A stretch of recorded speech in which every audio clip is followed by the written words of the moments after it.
My name's Ada Tabman. First of all, I'd like to thank the PitchBreakfast team for allowing me to present here. I'm born and raised in Charlotte, North Carolina, so it means a lot to be able to present in front of this group. So yeah, let's get started. So as I mentioned, Ada Tabman, founder of Cornucopia AI. SMBs are the backbone of our economy, yet they're being left behind in the AI revolution due to cost, complexity, and lack of guidance. Today, I'll be walking you through how Cornucopia AI is empowering SMBs to strive in the AI space. The first slide we'll be talking about is market opportunity. 90% of businesses globally are SMBs, and they are eager to embrace AI in processes ranging all the way from marketing to customer service. Additionally, the AI market is currently exploding. It is expected to surpass $500 billion by 2025. But SMBs are still facing large barriers to entry to excel in the AI space. So I know I kind of foreshadowed the problem that we're trying to solve, but I wanted to put it in writing just so the audience could understand and it's clear. SMBs are the backbone of our economy, yet they're underserved by the current AI landscape. They lack the resources and expertise to build custom AI solutions, and off-the-shelf tools are often too complex or generic. What's more, SMBs are eager to embrace AI, but face a complex and overwhelming landscape. These challenges create a barrier to adoption, leaving SMBs underserved and unable to fully leverage AI's potential. So I don't know why there's a space in between those two things, but let's just keep going with it. So here are 4 key challenges faced by AI adoption amongst SMBs that are usually the most important ones. The first are hidden costs that strain IT budgets. Many AI tools out there today are too expensive and strain already tight IT budgets for SMBs. The next one are skill gaps. Many SMBs lack the technical expertise to implement high-level and trusted AI solutions. The next 2 points tie into each other: trusted source for solution discovery and data and privacy. In today's landscape, AI tools for SMBs are getting increasingly difficult to find reliable ones and ones that will consider their data and privacy as important measures. So we've talked about the problem. Now I'd like to introduce you to the solution. Cornucopia AI is an SMB marketplace, is an AI marketplace for SMBs. We offer curated tools, only the most important and relevant AI solutions for SMBs. Ease of use, plug-and-play solutions with seamless onboarding for SMBs. And personal guidance, SMB relevant and tailored solutions for AI tools. All right, we talked about the problem and the solution we're trying to go for, but it means nothing. Anyone can write down a problem, a solution on a piece of paper, but it means nothing without hard work leading to key traction points and milestones. Here's a list of the kind of different milestones that we've accomplished since our beta launch, which was a little less than a year ago, but I'd like to highlight 3 in particular. The first one is that Cornucopia AI has around 500 AI tools signed up for a wait list to be on our platform. These AI tools are ready to sell their tools or to sell themselves to an SMB audience. The next one I'd like to highlight is how we're working with 20 early platform AI tools. Working with 20 early platform tools, and these people are testing our website. They're giving us real-time feedback, and they've been helping us a lot so far. And the third is how Cornucopia AI has been invited and accepted into 3 prestigious programs. The first one is the AWS Startup Accelerator program.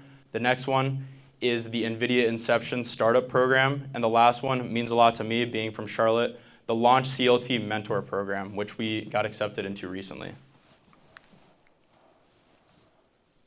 So yeah, we talked about problem, solution, some key milestones. I'd like to highlight some of our key competitors in the market today. So Cornucopia AI differentiates itself from the crowd by catering directly to SMBs. However, we see some competitors such as AI tool directories, which are often vast catalogs of AI tools that are often very overwhelming and offer minimal guidance for SMBs. Cornucopia AI offers personalized, actionable recommendations and seamless onboarding. The next kind of key competitor that we see are freemium AI platforms, such as OpenAI Playground. These platforms are often too complex and complicated for SMBs to embrace and truly use to reap the benefits of AI. Cornucopia AI offers plug-and-play solutions that I mentioned are easy to onboard and understand. So now that we've gone over all of those things, I'd like to go over necessary improvements for us to help scale our business and thrive in the future. The first one is website development. We made great strides in web development. However, we have a smaller team and want to pool more resources towards shipping features quicker and iterating new features a little bit more efficiently. We want to focus on making improvements in the UI UX of our website and just our general company. But the next one will be growth drivers. So we would like to increase the number of, our goal is to increase the number of listings to 500 by February 2025. And this doesn't seem too far out of reach considering our extensive wait list to join the platform. We would also have a goal of increasing the number of deals in the pipeline to 25 by April 2025. We want to achieve this by working with more mentors and leveraging more personal connections through events like this to have additional conversations with SMBs in the Charlotte area and in the surrounding areas as well. The last one will be marketing and advertisements. This will be pooling additional resources for enhanced marketing efforts to get in front of more SMBs and AI tool developers alike so that they can both reap the benefits of our platform and artificial intelligence. And yeah, that was my last slide. Here is some information about me, our company email, website, and that QR code is to join our wait list, but you can also join it to get updates about our platform. So yeah, that's it.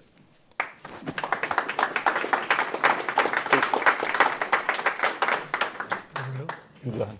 Okay. Hello, Atta Tapman. You know you and me have met, right? Yeah. Yeah. Atta's brother is my kid's friend. So how are you? Great job. Atta did a great job, don't you think? Okay. So exchange marketplaces are hard, right? You talked a lot about people wanting to be on the marketplace. That's good, right? What are you doing to get buyers on the marketplace? So right now, we're kind of leveraging personal connections, as I mentioned, in the SMB space and learning about their processes and different problems. So far, we've had 3 deals in the pipeline.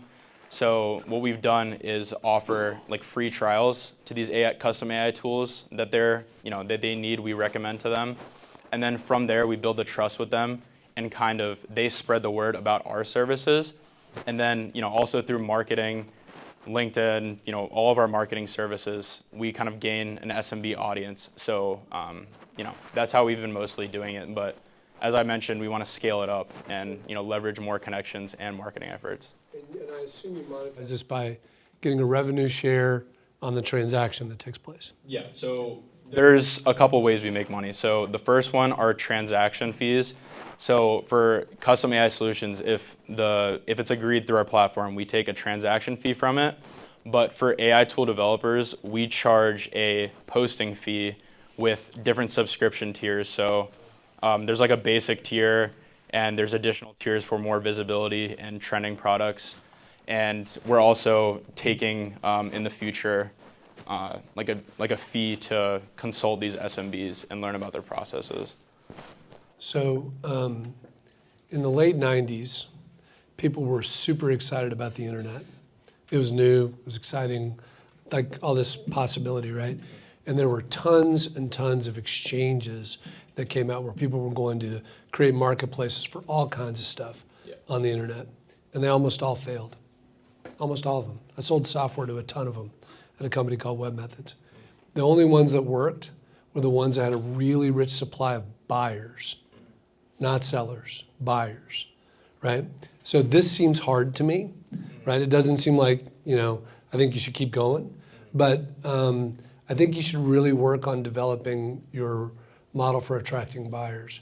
Because if the buyers are loyal to you, the sellers will do a lot for you, right? And if it's all sellers, I think it's less likely to succeed. You know what I mean? No, yeah, you're right. Yeah, it's cool. No, you're totally right. Yeah, cool. Steve, what were you? Thanks. So the economics, I think, are important. It's just from a pure feedback standpoint, from the pitch deck, the being specific about the economics, I think, is good, so people understand kind of the fee structure, because that, as an investor, that helps me understand kind of how you're going to get to revenue. The other thing that I think could be a little bit more specific, the AI market and kind of some notion of TAM is like, it's obviously a massive number. relative to small business, I think it's a much more difficult number and probably some interesting math to get to, but much more interesting in the context of your pitch. It's like, okay, the AI thing's huge, but like, here's the actual TAM of like small businesses using these tools.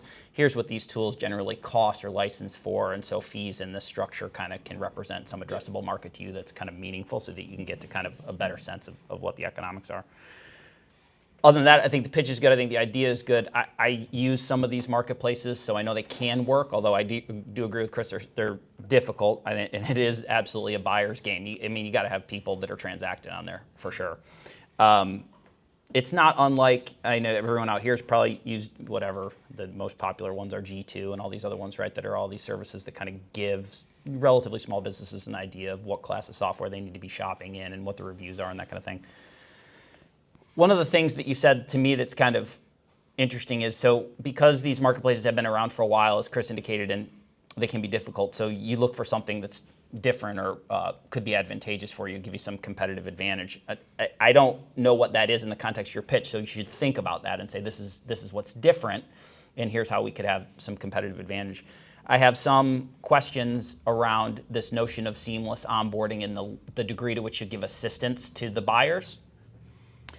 That's from an investor's standpoint, it depends kind of, what it is that you're doing in terms of the raise and how you're going to use those proceeds. But I would be careful to be clear about what makes you feel like a scalable kind of marketplace model where a lot of the economics is about the conversion of buyers and sellers and making that transaction happen, and something that feels like a professional service where when you have a buyer, there's some obligation around assistance to be able to make the product successful for them, because that's a whole nother level of obligation. It's staffed differently. The people that do that have different skill sets and talents. And so I see this a lot with early stage businesses on the software side. They get caught between product and service, and it becomes a scaling game that's difficult. Sometimes you get kind of whipsawed by a very large early customer because they have a ton of money and they want to give it to you, but they also have a ton of demands, and that distracts you from the objective of creating the marketplace and differentiating it and having scale and having an active marketplace of buyers. And so my thinking in this context of that deck is just to make that more clear so that you understand it. And my advice as someone who's been kind of around that space is to be careful to not let chasing that side of the business or anything that feels or looks like an obligated service to get in the way of kind of the purity of the marketplace, if that's the model that you want to execute on. So it's good. They work, but they're hard. Yeah. Juan said, I've been coming here for years. I've learned something. Usually the best questions come from the audience. Who has a question they want to ask to Ata?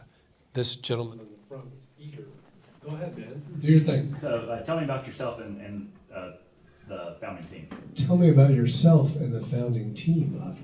Yeah, 100%. So I guess I didn't really mention that. So we came up with this idea, I think, a little less than a year ago, as I mentioned, and we were still new seniors in college at Virginia Tech.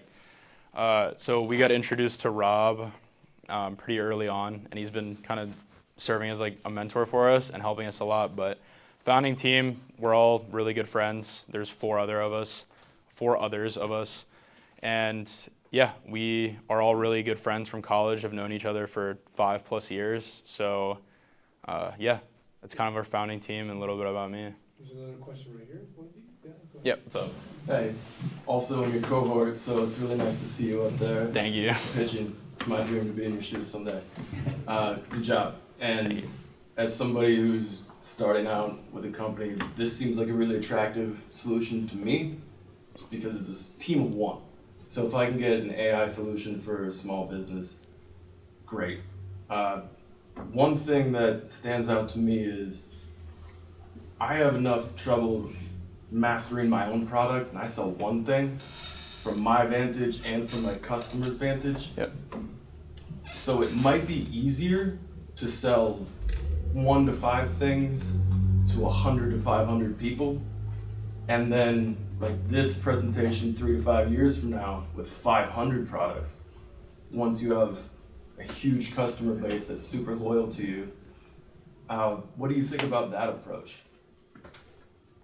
So your question was, can you repeat the last part again? What if you decided to focus on fewer things, as opposed to having 500 line listings? Have a much smaller thing. Yeah. Yeah. So yeah, that's a great question. So we have some different industries that we focus on. They can be real estate, as I mentioned, they can be marketing, AI tools for marketing or customer service. I've heard the kind of feedback that what if you guys focused first on real estate, really killed that industry, gained some customers, and then after you gain trust of some clients in that space, move on to marketing or customer service. Yeah, we've been considering this approach and heard that feedback a decent amount. So yeah, it's kind of in the works. You're kind of running out of time. I have one question for you. No, you're doing great. What's the most important metric to you in your business for the next 90 days? In the next 90 days, it would probably be, as I mentioned, deals in our pipeline. So how many discussions we have with SMBs and how many that actually drive value from working with us. Because, as you said, if you're an AI tool creator, why wouldn't you want to be on our platform? It's essentially marketing that you can gain traction for your product, but it's about how many SMBs we talk to and how many we kind of help out. So Atta mentioned Rob. Rob is Rob Cummings, who's sitting back there. Rob and I teach a class together at UNC Charlotte. And one of the things I've really come to believe in working with companies, I sold my company a year ago, but working with companies and teaching the classes, the metrics that the CEO chooses to focus the company on have a massive impact on whether or not the company will be successful, right? And so like that metric, I would think about it. I would think about like, is that really like, because that's a pretty good one, right? But I would run that around with a lot of people and see if there's other stuff that you might focus on. You did a great job. We love Atta. Yeah, Yep. Did a great job. Yeah.